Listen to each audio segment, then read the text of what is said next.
Well, welcome everybody to the grand launch of CaSDaR, the Careers and Skills for Data-Driven Research. Thank you so much to everyone who's come in person, but also thank you very much to all of our online participants. Welcome to CaSDaR. So I would like to invite my lovely co-Is to come up and join me on stage, as we're first going to start by just introducing ourselves to you. So for those of you who don't know me, I'm Dr. Samantha Pearman-Kanza. So I'm a Principal Enterprise Fellow at the University of Southampton. I'm actually a computer scientist by trade, and then I did a web science master's, so looking at the kind of socio-technical aspects of technology.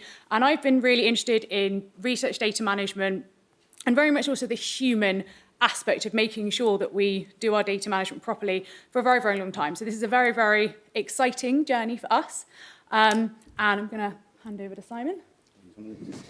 Yep. I'm Simon Colt, also from the University of Southampton.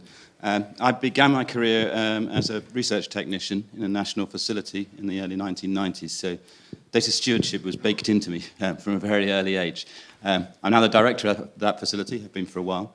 And one of the proudest achievements in my career, I think, is being one of the most prolific contributors to the Cambridge Structural Database, which is one of the most highly curated, trusted data collections in academia, to be honest. I'm now the lead of the Physical Sciences Data Infrastructure, which kind of does what it says on the tin, sort of research data management for physical sciences across the UK, and the current chairman of the International Union of Crystallography's Committee on Data. Hi, I'm Isabel Stark and I'm a librarian.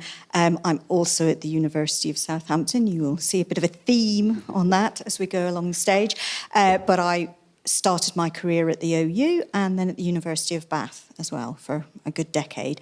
I'm head of research data and IP in the library at Southampton, so what I deal with is the results of non-curated or non-particularly well-stewarded data as it's deposited by our PhD students and our researchers alongside their publications.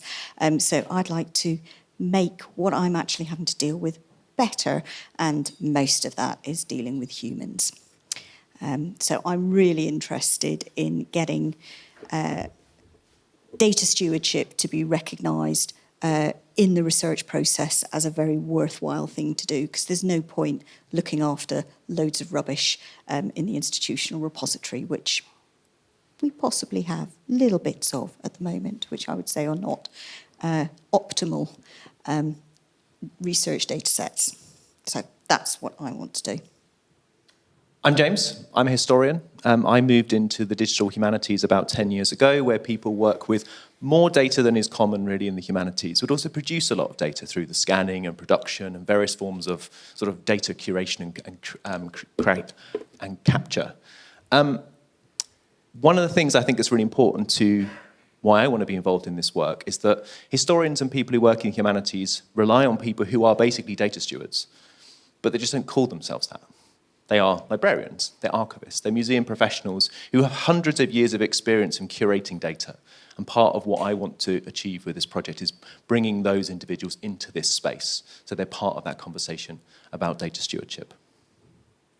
Hi, I'm Louise. I'm the network coordinator. My route and career is incredibly circuitous. I won't go into it. And the reason I was interested in this was because I spent a lot of time screeching about reward and recognition for people basically doing a lot of grunt work, and I realised that, wow, there was a whole project that was about recognising those people. And that's what I'm really, really interested in, is the people, their stories, and how to make sure that they get the recognition for doing a job that is sometimes incredibly thankless. So for those of you who can count, you might have noticed that there's one more person on the slide than there is on the stage. So unfortunately, Simon Hetrick could not be with us today, but he has left us a little intro video. So I'm now going to really hope that this works. Hello, my name's Simon Hetrick. I'm one of the co-investigators on the CaSDaR project. I got involved because I have a very strong interest in the difference between the roles that are vital for the conduct of research and the roles that are supported by HEIs and universities in general. This came about because of my work with the Research Software Engineer campaign, getting that role recognised, and it ties directly into my work with the Hidden Ref, which is trying to broaden our understanding of what success looks like in research and who should get attribution and recognition for that success. I'm really sorry that I can't be there today, and I hope you have a wonderful launch. Thank you. We have our adorable mascot, Cassie. Please say hello to Cassie.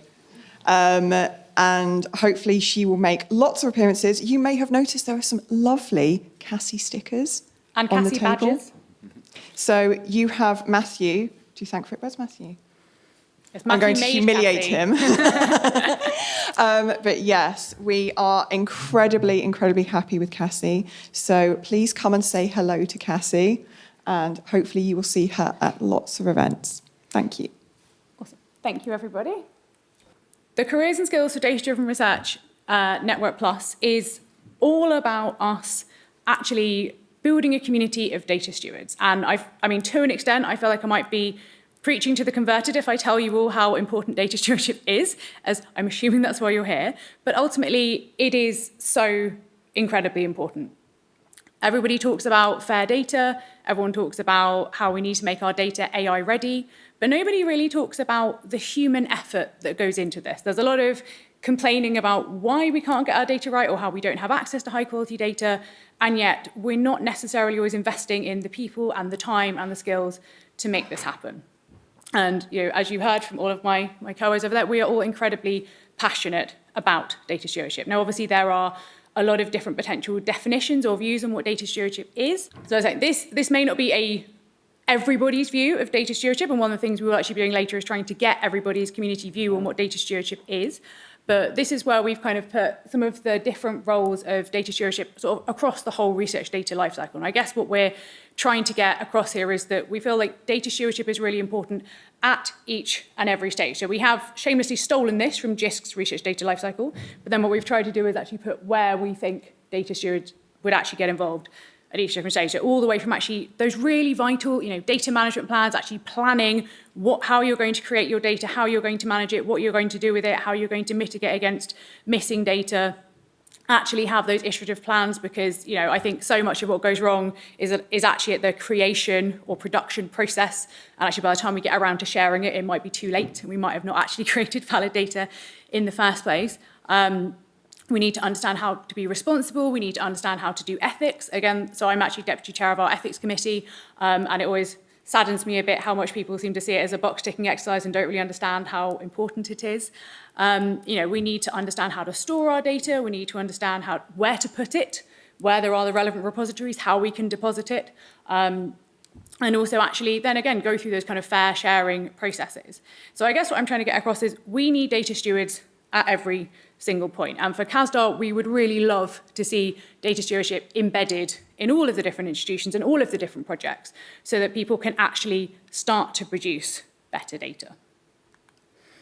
So, oh good, my slides are actually working. So why do we need a Network Plus? Well, partly UKRI actually put out a call for people to bid to make a digital research technical professional network.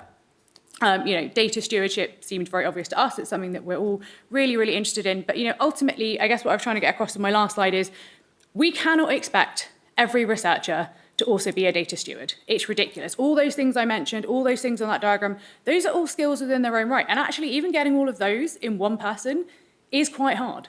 So how on earth can we expect all of our researchers to have those skills? It's just not feasible, and we should not be putting the burden on our researchers. And ultimately, this is a really skilled role, and we need people to actually recognise it. As James kind of mentioned, we've got people that do sort of data stewardship-esque roles, but they're not necessarily badged as data stewards. They're not recognised for the really vital role that they play. With the exception of UCL, who James will talk about later, who have done great work with data stewardship, most universities and institutions don't have this sort of core established career path for data stewards, and indeed for the wider research technical professional role. So, what CaSDaR really wants to do is we want to help establish those career paths. We want to build a community, have a place for all the data stewards and all the people interested in anything to do with data and data stewardship to go. And we think it's really, really important that we actually start forging these collaborations between data stewards and researchers so that we can actually start producing better data. So we're really, really hoping that through this Network Plus that we can actually start building that community and start pushing forward that recognition of data stewards. So As I said, we were funded by the UKRI digital RTP call, so we are all led out of the University of Southampton, but I think we're pretty diverse in terms of our disciplines and the areas that we work in, and we do also have a lovely interdisciplinary advisory board and management board as well, who you will hear from later. And we started in April. This is our formal launch, and then we're going to run until the 31st of March 2029, or at least that's when our grant runs to, which is slightly terrifying, as that is slightly before when I turned 40. So expect some breakdowns from me around then. So this is our roadmap. So as I said, we really, really want to build a community. We want to create a supportive, diverse, and most importantly, self-sustaining community of data stewards. So everyone actually has a place to come together. We want to actually establish data stewardship, but also we are not, as much as we all are very passionate about data stewardship, we know a lot about it, we are not arrogant enough to think that we know everything, and certainly not about all the different disciplines. So we are really planning to sort of learn by doing. Later on today, we will be launching our funding call and telling you all about that. And a lot of that is for us actually to fund people to do data stewardship work, both so we can kind of understand all the commonalities and different challenges across those different disciplines, those different institutions, and so we can also learn more about that. We want to develop career pathways, so we really want to establish clear and accessible career pathways with routes for progression as well. We want people to understand that data stewardship is an important career. I remember actually reading on the University of Southampton data science website that it was the sexiest career of the 21st century. Well, I think we should be trying to make data stewardship the new sexiest career. And it's also really, really important that we actually push through that kind of being able to actually get promoted, being able to sort of go up the chain, because a lot of research technical professional roles, again, with the exception of UCL, don't have those roles at universities, and they're in positions where they can't actually do that progression in the same way that people in the kind of fellowship schemes do. And we really, really want to address that. And again, this all kind of comes around with recognition and cultural change. People should be understanding how important data stewardships are. They should be begging to have data stewards on their project so that they can do their data management properly. And so it's really, really important that this is established. And also, we really want to be sustainable. So the grant runs for 4 years. We have money for 4 years. And what happens with a lot of projects is that they sort of die off at the end of that funding period. And we really, really don't want that to happen. So we are going to put mechanisms in place. We're going to form a data stewardship association and elect a committee, and we are going to slowly devolve power down to them in the hope that by the time the grant money finishes, that actually we will have this self-sustaining community that can keep going. So these are key deliverables. So we've kind of got this high-level institutional framework that I mentioned. So different models for roles and responsibilities for careers for data stewards. And we also want to create a resource repository. So again, understanding those different types of job roles, those different types of data stewardship, maybe with different disciplinary skills or particular specialisms. We want to understand the UK data stewardship skills gaps, and that will help us work out where we can be the best help with training. We are going to be doing an analysis report as well, because we want to understand the impact that we have had, and so that we can continue to try and have a positive impact on the community. We are also going to be supporting data stewardship positions using our sort of flexible fund to do our funding call. And again, we're going to be creating this data stewardship association. So we're planning to do a lot of different types of events. So we've got our website up now. So when you go to casdar.ac.uk/events, you will see all of the events that we are going to do. Obviously, we are at our town hall launch now. We are really interested in doing a data stewardship conference series. So we'll be doing a really big data stewardship conference next year, date TBC, but we are going to be doing our event planning soon. Because I've been to a lot of really good conferences that sort of brought together people around data stewardship, but I've not seen one that's just dedicated to data stewardship, and we really want to create those events for people.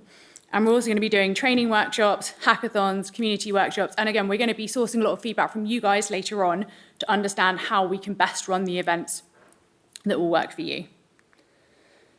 I also wanted to mention a bit about our values. So we really, really want to be inclusive. We're going to be embedding EDI principles across all of our activities. So again, trying to make our events as accessible as possible. So that's why today is hybrid, and we'll be doing virtual events and trying to make all of our physical events also hybrid, so that as many people can join in as possible, as we're aware that travelling or getting to places isn't always easy.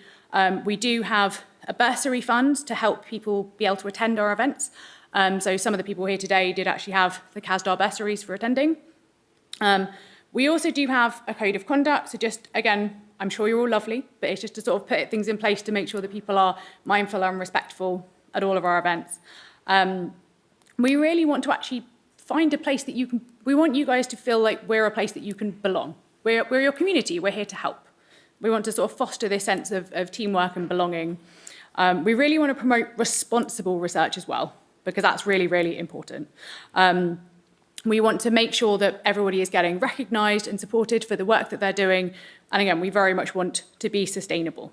So these are our kind of core values and commitments.